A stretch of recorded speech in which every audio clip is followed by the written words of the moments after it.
Hey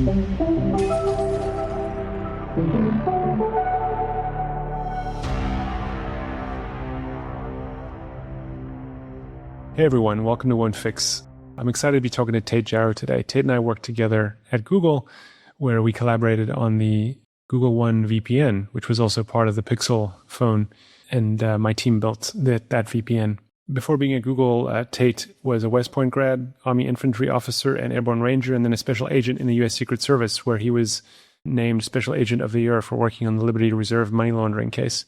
At Google, he created a company called Beacon that was part of the internal incubator, which was then acquired, and that is how he ended up joining Google One.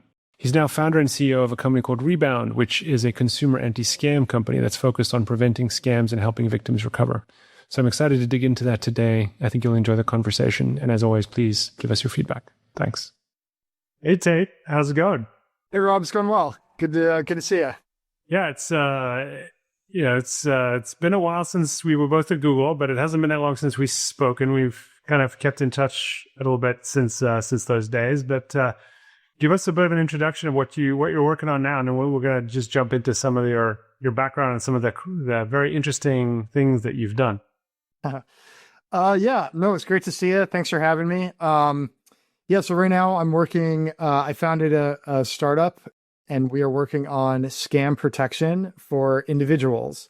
The easiest way to think about what we're doing is it's antivirus, but for scams.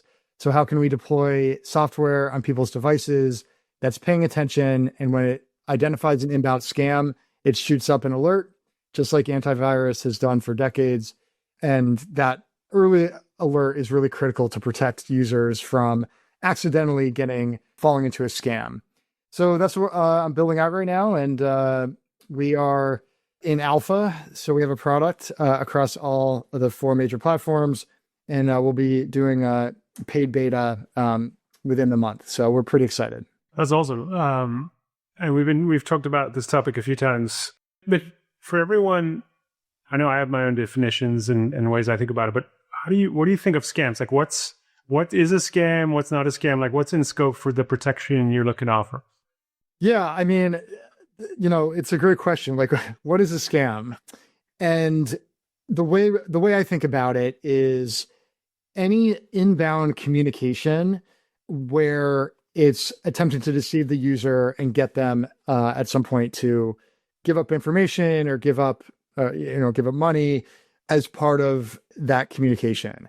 And so communication is really broad, but the way I think about it is it's what does a user see? What does a user hear? And so from the user's perspective, it's a very broad category because they get exposed to many things. But the technical approach we take is we see what the user sees. And so that means it's really a wide range of things. So it can be an email, but it could also be, something you see in a website, because written communication, in a browser is communication. And so, very broad answer, but that's how I think about it in my head. Yeah. So you said that you're an alpha. So practically speaking, like, what does it mean? What have you shipped, and what are your plans? Or, to the extent you can tell us where you're at in the process. Yeah. So we've shipped a desktop app on macOS and Windows and Android and iOS. So our desktop app is in alpha. Our iOS and Android, they're working. We just haven't shipped them to external users yet. We're dogfooding them, to coin a Google term. But yeah, I mean, functionally, it's an app you install on your device. And what we're doing is, like I said, seeing what the user is seeing. So we get user permission to have visibility. And then we are scanning for scam indicators. And then when we identify them across, again, it's cross-platform, it's cross-domain, we throw up an alert and explain to the user why we think something is suspicious or something is a scam threat. That's awesome. I want to talk more about the product, but first, kind of in terms of why choose to work on this space. Like what's kind of the motivator, and then we can talk a little bit about the background and how you got to Google and how that experience was, because I think you probably have a different experience of Google than some other folks having, and we'll get into why that might be, but you've had kind of an interesting experience there. So tell me a little bit more about what the motivator is for wanting to work on this pretty difficult but very important problem. Yeah, I mean, I think, I mean, the fundamental answer is I think there's this huge gap where normal people are just, they don't have the resources to protect themselves in this space. And that's the perspective. Like, how do we help normal people, right? My family, your family, my parents, my siblings, our friends. Because, I always tell the story, like when my mom gets scammed, nobody cares, right? Like you call the local police, they're like, what do you want us to do about it? We don't have the resources. You call the FBI, you call the Secret Service. They're like, call me when it's a $10 million, loss. And then, good luck getting help from the platform for your individual problem. Like, some places you can't get a human. Instagram is famous for this. People have their accounts hacked and it's like you can't get recovery because there's no one to talk to. And so the normal person is really left out on their own with no resources. And the existing products in the consumer cybersecurity space are really rooted in problems from 20 years ago, right? They're rooted in antivirus, right? So they're rooted in that. Or they're rooted in credit monitoring. But the products out there to help people in this scam situations, especially now that we are seeing personalized, scaled, AI-powered attacks where, you no longer can rely on a misspelling to warn you about a bad email. I think normal people really need this type of help. And so that's what motivates me and really was behind the founding of the company and approaching it from the individual, from their perspective, because I think it's been neglected for a long time. And that's not to say like there's many other, this is not the only solution in this space. We need multidimensional ways to approach the problem. But this is where I felt really passionate about. Yeah, we're working on this more from the company's perspective and trying to see if we can, cut it off at other points. But at the end of the day, like, yeah, I feel similarly that there's just a lot of this kind of stuff is neglected. Folks haven't been focused on this necessarily, and also with the kind of AI models and tools that are being used by the attackers, there should be so much that can be done by defenders as well, both on behalf of consumers as well as companies. So, yeah, I think it's an important set of work. So, you had a background, where you worked at Google, but you came in, I think your company was acquired, or you worked on a product that was essentially acquired. Like, tell us more about your kind of Google journey, the Google part of your journey. So yeah, Google. So I was at Google a little over 5 years. And I started at Google behind the scenes in legal, in this like investigative capacity where we were looking at cybercrime actors that were either leveraging Google platforms or taking advantage of Google platforms. And the idea was, let's identify the individuals. And we weren't responsible for blocking the activity, which is like a lot of trust and safety is. But we were like, let's find the people and then try to cut off the people from being able to do this, and then also like give them a real world consequence, either through lawsuits or referrals to law enforcement. So I did that for about a year, and I got a little frustrated because there's always a gap in every business between the business incentive and how much could actually be done.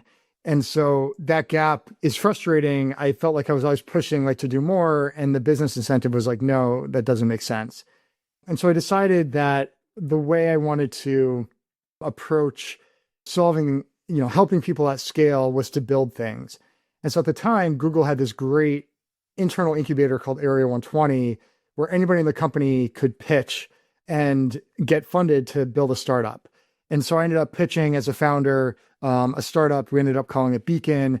But the idea was similar to the approach we're taking from the user's perspective was, Google does a great job of blocking, email spam is a great example. But even if you're 99.9% effective, 0.1% gets through. So how do you help the user with that 0.1% that they're going to end up seeing? And so we built an app which was designed to help users improve their personal security and privacy. So we analyzed what they were doing, we told them the risk, and then we gave them the ways to improve it. So built that company, and then we got acquired back into Google One. And at the time, Google One, and this is where Rob and I, you and I met the first time, Google One had you pay for storage, is paid Google, but they also had this hypothesis that people would pay for advanced security. And at the time, they had one product, which was the VPN, which Rob's team was instrumental in building. But the Google One wanted to build in more features around advanced security, and they wanted to tell a story. And so that's where our app came in. Unfortunately, shortly thereafter, Google One got reorged into Photos. Photos didn't really care about security, yada, yada, yada, AI. And now Google One does storage and gates AI features. So yeah, that's my Google journey. Yeah, I think that answered the question. So I guess it's more accurate to say you were a Googler. You started a company within Google. Google took that acquired that company, and then shipped that, unshipped that, decided it was great, decided it wasn't great. I mean, it sounds like a very googly story, to be honest. Yeah, I mean, I think that is an accurate, yeah. And that's really, that's my introduction to entrepreneurship, because, Area 120, again, it's too bad that it got discontinued and rolled up into Google Labs, but it was a great place to, everyone who went there was self-selecting because they wanted to ship fast. They wanted to build something new without the constraints of shipping product at Google, which can be, a very long and frustrating process. And so actually on my team right now, we have 2 people who are on my Area 120 team building with us. So pretty fun experience. And, that is why I'm where I am now is because of that program. Yeah, it's definitely was a very cool program. I'm sorry that it doesn't exist in the same form anymore.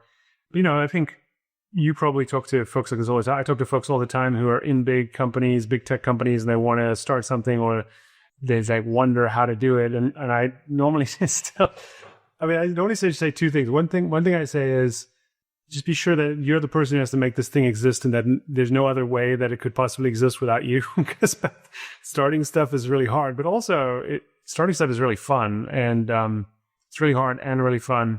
And the other thing I say is, it's great to work on it. You really need to work on it with other people, in my opinion. I think it's really hard to be a solo founder, but if you have people you've worked with before, and you trust, and you enjoy working with them, it's great. And so I feel very lucky that the co-founders I have, who will be meeting in our discussions later in a future episode, they're great. So it sounds like you have some good folks you're working with as well. I do, yeah. And I do think it's really important now, especially with how easy it is to build things because of, Claude Code, basically, that the things that used to differentiate and make companies win was software development. And now that's, anybody can really build anything very cheaply. And so, but the reason I bring this up is I think it's important to have people on the team who have different perspectives, because the competitive advantage is going to have to come from different perspectives. Maybe it's go to market, maybe it's distribution, maybe it's a data play, maybe it is model development, but it's not necessarily just, I have an idea and, I'm going to build it. I'm going to be the one to build it.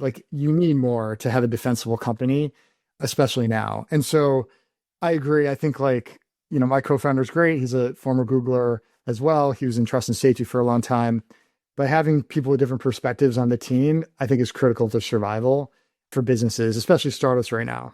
So yeah, I totally agree with you. And I think the other thing that's really interesting about your background, I want to talk a little bit about, is you were in military, law enforcement, in the Secret Service. So I think you have a very important perspective for this, this subject area, right? I remember one time, maybe about 2 years ago, I was chatting with someone. I was on a plane, and I was getting someone was trying to get me to go my gift cards for some for a company that I was an advisor to. They must have scraped the LinkedIn and said, okay, so Rob works for so and so, and they're like, go buy the gift cards at the CVS or something. So, and I was chatting on the side to a friend in law enforcement and say, well, is there a law enforcement path for dealing with this? And they were basically like, not really. There isn't really anything we could or would do in this case. So I'd love to hear a little bit more about how your background, working on that kind of stuff, informs what you're doing, how you're doing, or how you think about what the need here is or what the opportunity might be. Yeah, I think that's a good point. Thanks for bringing it up. Yeah, so I did 8.5 years as an agent, a special agent in the Secret Service, 6.5 in New York, and then which is where I'm based now, and then 2 in DC. And so when I was in New York, I was in the cybercrime squad, and that's how I got into this whole area. And I mean, really, the perspective is, I mean, cybercrime is a tale of way too much bad guy volume and not enough resources at any level to even make a mediocre dent in it. And, you know, through my time, I was involved in some really big investigations.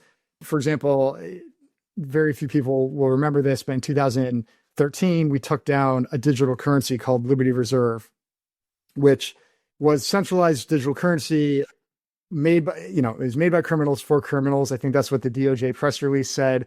And we were able to take it down. And that was amazing. It took out the currency for an entire ecosystem. This is what Carter forums were using, high yield investment programs, all sorts of money laundering.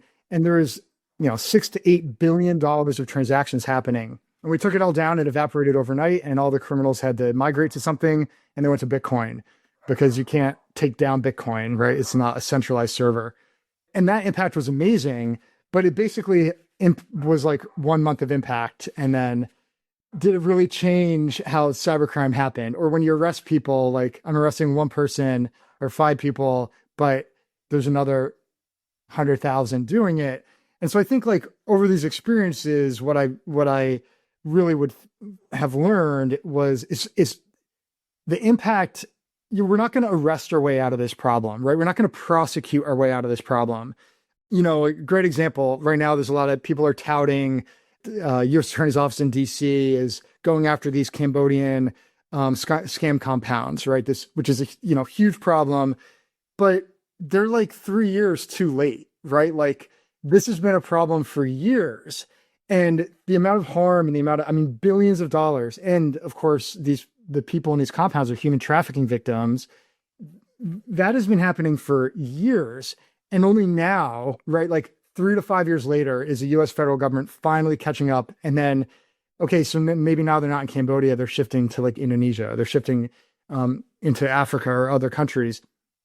And so all of this to say, law enforcement has a role to play, but the step change of reducing harm for normal people is not going to come through that path. It's going to come from platforms. It's going to come from societal change in what people are doing, how they're protecting themselves. And again, this has framed my approach, which is I want to get on, 300 million people's devices to reduce the harm that 300 million people are seeing. If we can do that, we will change the ecosystem. We'll change the math for what it takes for a scammer to be successful. And then the other thing I'll just say, I think, is the other thing I learned from that experience was cybercriminals, for a long time, we've had this stereotype of, it's a teenager in Czechoslovakia, it's not even a country anymore, but the Czech Republic. It's someone in their mom's basement. But the real answer is that these are transnational criminal organizations that run like businesses. They have profits, they have costs, they have salaries, they have trust, like they run it like a business. And that's important because they think about the economics of a scam the way that you would think about running a project at a Google or a Facebook or, any company. And if you have that perspective, then it changes how we think about the solves, because it's not about prosecuting criminals. Is about making the economics of the criminal activity not worthwhile anymore or much more expensive so they can do less harm. And I know that you think about this a lot as well, but like fundamentally that, my journey has led me to that realization. So yeah, I'll stop talking because I can go on forever on this topic. Well, I think maybe that, I don't know if it's a cynical way to look at that is one of the other guests, former Meta and Google friend, said that the goal of the trust and safety team is not to solve crime. You're not going to solve crime, but you want to really move it off of your platform so it goes somewhere else. So I think we always talk about raising the costs and making it less profitable, but I think the footnote on that is asterisk is on our platform, and then hopefully, we don't see it on our platform anymore. We know they're going to go somewhere, so they go to some other platform. And so how do you think about that? Is that something where just you kind of like, also if you look at it from the consumer perspective, you don't want the people using your app or your service or your product to be scammed, but the bad guys are businesses and they're just going to go somewhere else. So they're going to find, how do you think about the kind of where things move aspect of this? Yeah, I think there's like a very deep kind of society level question, which is really the global society, which is why are people turning to this type of criminal activity? What are the economic conditions where they live, where this is the more viable option, the lowest risk, highest reward option to survive? And I think that's like the global society problem that we have to solve but that's maybe out of scope for this conversation. The way I think about it, and it's a really good point, like people have to move somewhere. But if you think about like scam protection, especially from an individual's perspective, we're basically at zero. Like we have zero defense. Like the best in class defense is literally an email from your bank saying, watch out for scams. Like that is what a consumer gets. That's like the best in class. And then a scammer, they don't have to, I think about this attacker defender that we've lived in cybersecurity at the enterprise level for decades. As defenders develop technology to defend, attackers have to adapt. And it's this constant cat and mouse game. Where if you think about scams, scammers haven't had to adapt ever. Like we're still getting, like the Nigerian prince email scam existed for like 20 years, right? Like, and they still exist. Easy pass text message scams have been around for at least 5 years. And it's because nobody's figured out how do you block like the scammers haven't had to evolve. And so we're really starting from scratch.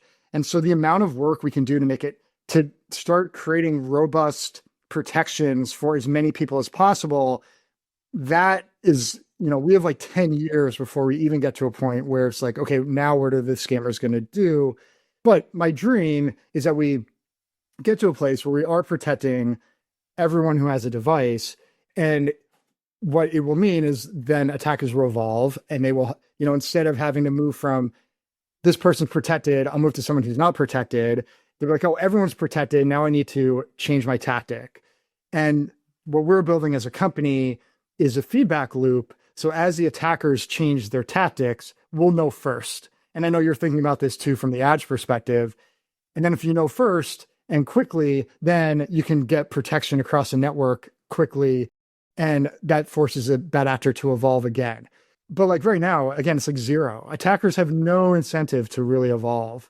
And so, I think I want to get us from 0 to 1, and then we'll get from 1 to 5, then from 5 to 10, and then 10 to 100. And then we'll see where we are. But almost anything we do is going to be improvement on the current state of affairs, which is really, very sad if you think about it, because people have been losing. This is the biggest crime in America. It's biggest crime globally by far. And if this was people's houses getting robbed, no politician would talk about anything else except for how do you solve the fact that 25% of Americans are getting their house robbed every year. But it's cyber. And so it's like nobody really talks about it. And we certainly have not invested the resources that you'd expect when a quarter of the country is getting scammed on a yearly basis. Yeah, well, it's kind of like we're not really set up for, and we're not even really set up to understand how computers work. Frankly, like, even people who are pretty tech savvy don't really understand necessarily how all of this fits together. It's quite complicated. But then, our law enforcement is not set up. None of our laws or law enforcement is set up to deal with people, extraterritorial folks who are reaching into your machine or sending you a message or an email. Or I think the other thing that to me is worth debunking is, I'll use the easy pass thing you mentioned. A friend of mine from college, smart, very at the top of their field. They work in Hollywood, went to great schools, very smart. And, they got scammed by that. Like it just so happened they'd just driven through some toll bridge or something. And they got this message and they were busy and they're like, oh my gosh, I should pay this. And, what they said the scammer was stupid because they charged their credit card like $500. They could have probably gotten away with $10. But I'm like, well, I don't know. They must have some sense that this works enough of the time to make it worthwhile than trying to, make it work 50 times for $500. So, but I think the thing that I think is also worth talking about, especially if you're working on a consumer product, is like, it's not just, this came up in my conversation with Tom Wright, which was, he said that sometimes people seem to think that those folks who are getting scammed are stupid. And I just think that that's not necessarily true. I think, folks who maybe are unsophisticated in certain areas are disproportionately getting targeted. But I also feel like people don't talk about getting scammed as much. And that's something we need to, open up the aperture for. Yeah, I totally agree. I think, there's language that we talk when we talk about scams, which put it on the victim, right? It's like tricked, like you're tricked. It's like, there's an implication there. And it's not like you say like, oh, you were tricked into getting your house robbed, right? Like that's not something that, people don't insinuate that a victim of a physical crime is their fault in most cases. And I do think that that does matter because one, it's, shaming victims is bad because there's, it stops reporting. It makes it harder for victims to get help. But the other thing, which is probably even the worst consequence, is that it makes people think that they are not at risk because, everyone is like, if you can say like, oh, it's somebody who was dumb or fool or doesn't know tech, then you can justify that you don't have to worry about it because you're not dumb, tech, and that's wrong. There's this great study that the Global Anti-Scam Alliance did. They published it in the fall of 2025. It's a global survey, and they asked people like how confident you are in identifying a scam. And I think like 76% of responders said they are confident.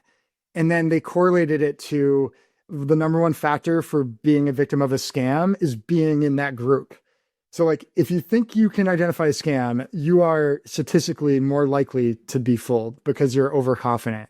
And I think that's the scary thing, or one of the very scary things about insinuating that it's the victim's fault, is that it makes other people think like it's not going to happen to them. And then their guard is down and they're more susceptible. And the data, look at the data set. IC3, which is the FBI's report, FTC, the Federal Trade Commission in the US, GASA, every demographic is hit by scams. And the classic one is, actually, young people are hit by scams much more frequently than old people, but old people lose more, or, older people lose more money. The entire demographic is susceptible to this. And people understanding that is so critical, and recognizing that you can't recognize these on your own. Like everybody can be fooled either by circumstance or because the scams are so realistic. And I think, a great example of this are AI deepfake audio calls, which are devastating because, and for those that don't know, it's a bad actor has gotten a recording of a loved one's voice. This is generally how it goes, either from like an Instagram reel or your voicemail message. And then they replicate the voice in a situation that's scary, like they were either arrested or they're kidnapped. And then they call a loved one who hears a voice, and they're authenticating this person through the voice. And then, of course, they're going to do whatever that person says. So, I mean, this is the type of scams we're going to see start happening more at scale as AI allows the scalability and the ability to get this information in ways that were more expensive before. And so, yeah, it's really scary. And I think we need technology to step up and help people, which again is why I built this company. But it's at every level, right? It's at the platform level. Like we need technology to identify these things, in ads. We need technology at the, voice carriers, the phone carriers, to identify suspect phone calls early and stop them from coming in. So, all right, well, I'll pause there. But yeah, I think it's a great point. Well, I think, I think one of the questions I generally have about all of this stuff. So the fact that most people have smart devices means that you could potentially count on, the government could, or local countries or municipalities or whatever could provide some level of protection or service to their citizens in a way that maybe wasn't possible even a decade ago. So what do you think, what of this stuff do you think like is owed to citizens versus should be something that private companies sell, and which I think obviously it's important for private companies to have the ability to innovate and so on. But what of this should actually just be part of the law, or the way in which the carriers operate or whatever? Where's the line there, you think? To me, it goes back to where does regulation play a role here, and how valuable is that regulation? Is it actually solving the right problem? And I think that, India, I think very recently tried to mass deploy a scam protection app on like people's devices against their will. I think it was India.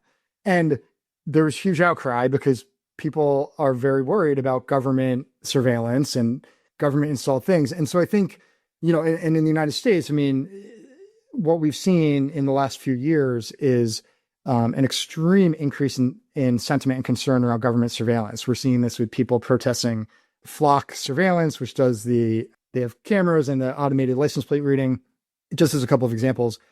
And so I think where government has a role to play is in the regulatory environment. But I think the United States, unfortunately, is a very poor example for a regulated environment in this space. I mean, we can't even pass comprehensive privacy legislation that protects people's data from being sold to track them, which is like one of the core problems with data brokers and how easy it is to find information about you, which then, of course, scammers can leverage to target you. Like you gave your example of someone was able to find where you worked and then they target you because of that or your affiliation to something. And then the other thing that really, for me specifically, I think about is regulation around when there are compromises of information, what are companies expected to do? And so we look at data breaches, and one of the things that happened about 20 years ago is as these companies like Target was one of the biggest ones, are losing people's personal information because they've been negligent in their security practices. The regulatory environment started mandating these companies provide identity credit monitoring, and then some of these companies decided to avoid mass litigation. They would provide identity theft monitoring services. The thing is, this playbook is 20 years old, just like our computer crimes playbook is like 40 years old at this point. So I think what the regulation needs to do is we need to catch up to where are companies responsible and what should they provide when, one, they make a mistake that leads people to be more likely to be scammed, or two, when they have control of a platform where they could intervene if they spent more money. And this is like the Facebook, 10% of the revenue from Meta was, shown in the Reuters investigation. 10% of revenue was due to malicious ads, and they knew it. And that's like $16 billion or something. So I think that's where the government has a place to play. But the idea of government provided interventions, I think because of the lack of trust that people generally have, I think is a challenge. Although like New York City is publishing an app, they're like paying it for an app for other people. So I think if you can, there's a third party model that could be interesting, and the buyer is the government. There's more appetite for that. Yeah, if I had a nickel for every free credit monitoring offer I have because of data breaches, I mean, maybe that would, but yes, in fact, my co-founder is currently involved in a series of discussions about gift card provision as well, because I need gift cards for a really important client presentation. So, but that's interesting. So that's a direct example of LinkedIn scraping. So I think these things are connected, like the privacy, data breaches, data brokers, being able to actually craft something that would be more likely to get people to engage on a scam or a scammy offer. Certainly, that's one of the drivers of this stuff, unfortunately. Identity theft is something that the normal, I'll talk about America because that's where I have the best perspective, but Americans understand identity theft and they're worried about it. And that's because of, decades of these breaches and these lawsuits and this regulation. But that risk is basically everyone has the same identity theft risk because all of our personal information for every single person in the United States is out there to be had. So identity theft as a risk is there's nothing you can do about it.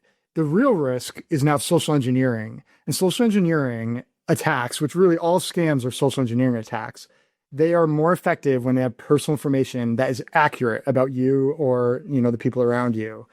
And that's the real danger in these data breaches is it's not that my social security number is exposed. Like you can find my social security number. I was in OPM, every American social security number is exposed. But when you expose my addresses, my phone number, my emails, my contacts, that is a gold mine for scammers to create a more effective, higher payoff scam that's personalized. And so to me, that's where we need to go from a regulatory environment perspective is we need to hold companies accountable for creating more risk from a social engineering scam perspective, because the identity theft risk is kind of it's too late. Like that's the cat's out of the bag for that one. And so that's what I really hope the future, I'd like to see that regulation and hold companies accountable for losing, what they say is, oh, it's an email. It's no big deal. Well, an email and my name that's a really big deal because now a scammer has a way to contact me and fool me. And so, but, companies are like, it's not PII, it's email, right? And so again, like that thinking is 20 years old and we haven't caught up. And that means the knock-on effects of data protection and how we think about data privacy, how breaches are handled by the regulators, none of that is caught up yet.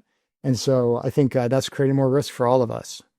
Yeah, and I think coming back to the kind of product side, I also think there's just some really interesting opportunities for consumer applications. So one interesting example recently, so a friend of mine reached out to me on TikTok, sent me a TikTok DM. I'm like, that's weird. I'm in a group chat with this person on WhatsApp. Why would they be sending me a TikTok DM? Of course, it wasn't them.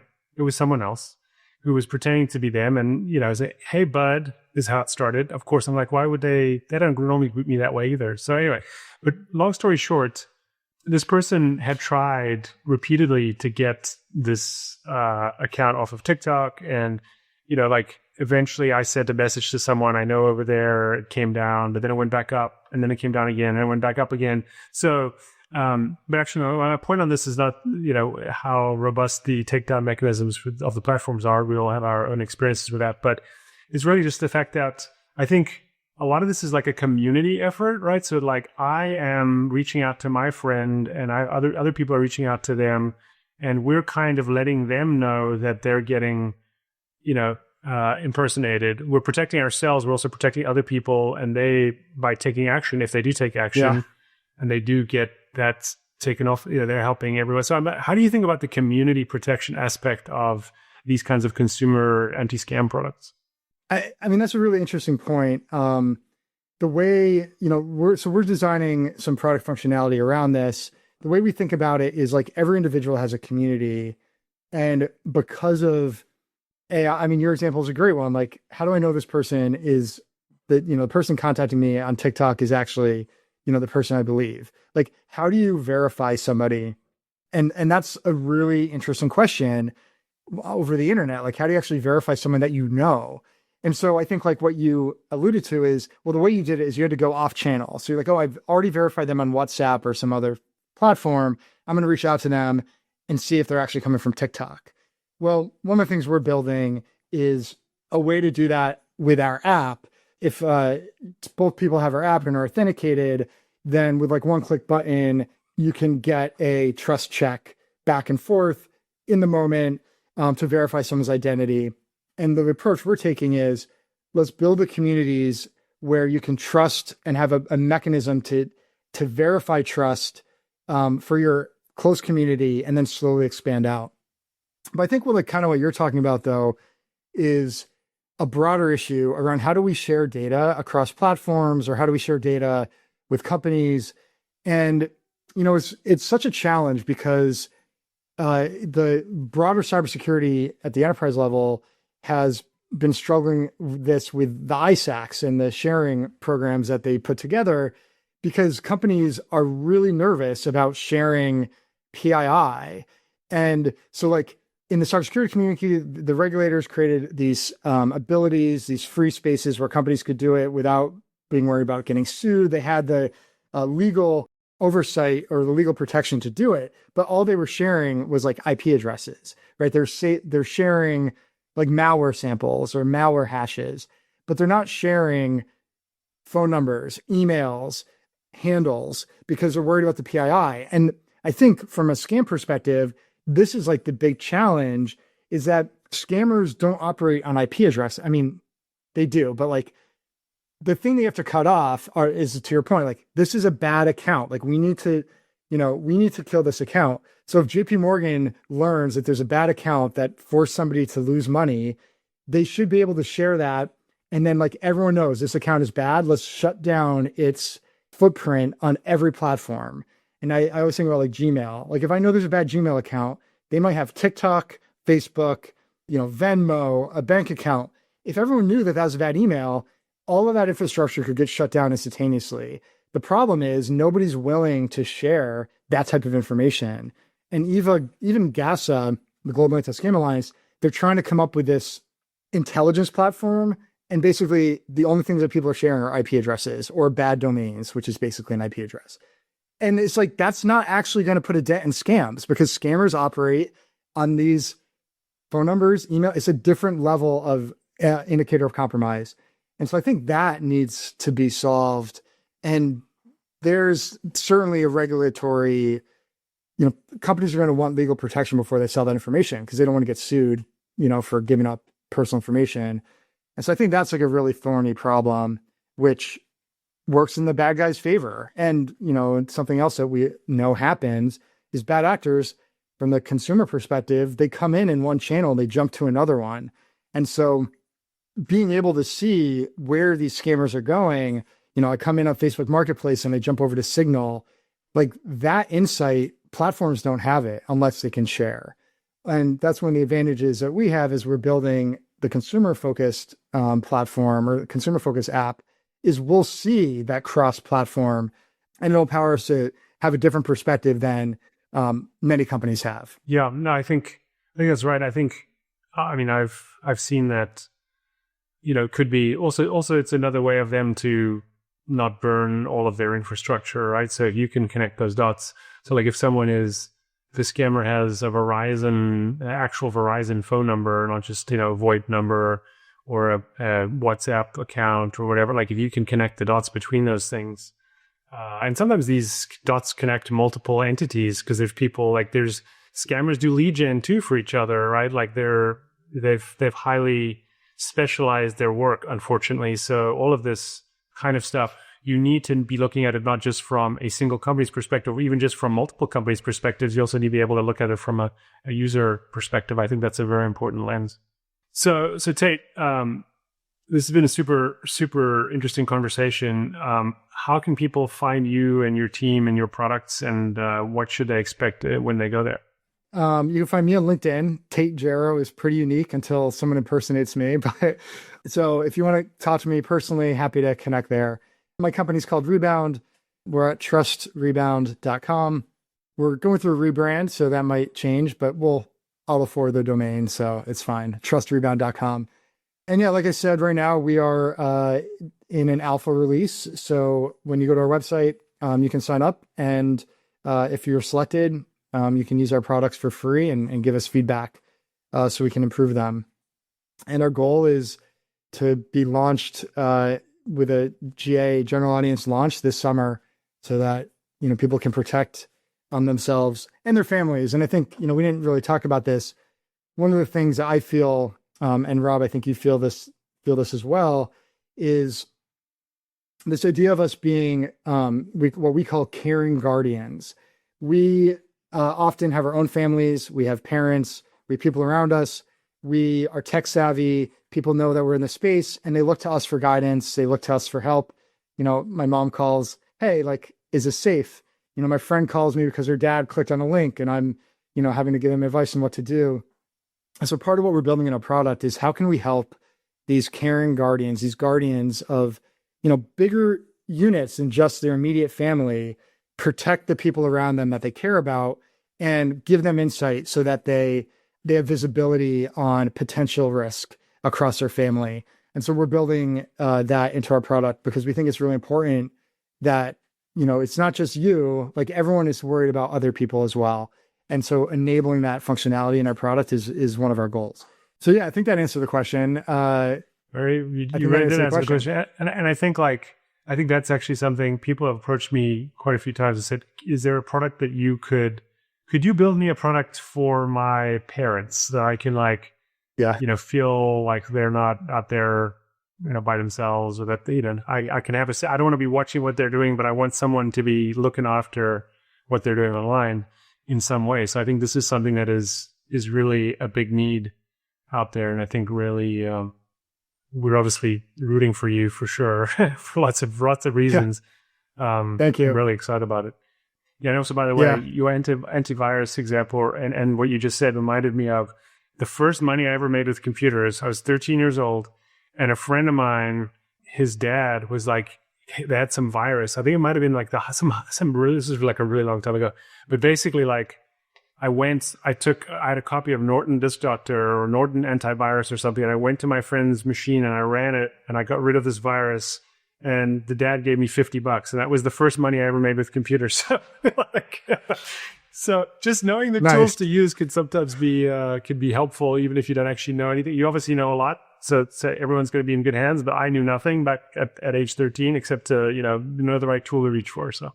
And it's pretty amazing because Norton hasn't really changed very much since then. They're just hashing and matching a hash list. There you go. So it was really great chatting, Tate. I'm sure everyone is rooting for you, and we're looking forward to learning more and keeping in touch with how things are going with Rebound or whatever you end up renaming the company to. Yeah, thanks, Rob. It's my pleasure. I mean, if anyone made it through, they can tell I could talk about this forever.